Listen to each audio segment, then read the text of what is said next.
Good morning दोस्तों। जैसा कि आपको पता है कि हमने इस चैनल पर अपने भारतीय संविधान की आर्टिकल सीरीज शुरू की है, तो उसी को कंटिन्यू करते हुए आज हम लोग बात करेंगे हमारे भारतीय संविधान के भाग 1 के अनुच्छेद 4 के विषय में, जो है पहली अनुसूची और चौथी अनुसूची के संशोधन तथा अनुपूरक, आनुषंगिक और पारिणामिक विषयों का उपबंध करने के लिए अनुच्छेद 2 और अनुच्छेद 3 के अधीन बनाई गई विधियां। Laws made under Article 2 and 3 to provide for the amendment of the first and the fourth schedules and supplemental, incidental and consequential matters।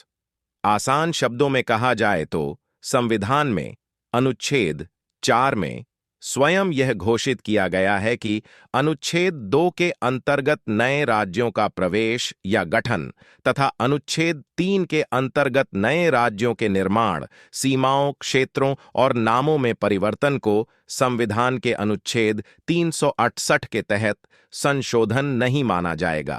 अर्थात इस तरह का कानून एक सामान्य बहुमत और साधारण विधायी प्रक्रिया के जरिए पारित किया जा सकता है।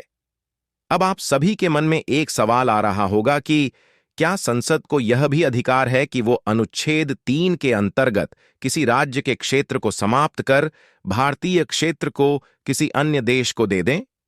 यह प्रश्न उच्चतम न्यायालय के सामने तब आया जब 1960 में राष्ट्रपति द्वारा एक संदर्भ के जरिए उससे इस बारे में पूछा गया। केंद्र सरकार के एक निर्णय की बेरुबाड़ी संघ अर्थात पश्चिम बंगाल पर पाकिस्तान का नेतृत्व ने राजनीतिक विद्रोह और विवाद को जन्म दिया, जिस कारण राष्ट्रपति से संदर्भ लिया गया। उच्चतम न्यायालय ने कहा कि संसद की शक्ति अनुच्छेद 3 के अंतर्गत राज्यों की सीमा समाप्त करने और भारतीय क्षेत्र को अन्य देश को देने की नहीं है। यह कार्य अनुच्छेद 368 में ही संशोधन करके किया जा सकता है। इस तरह 9वें संविधान संशोधन अधिनियम 1960 के प्रभावी होने पर उक्त क्षेत्र को पाकिस्तान को स्थानांतरित कर दिया गया।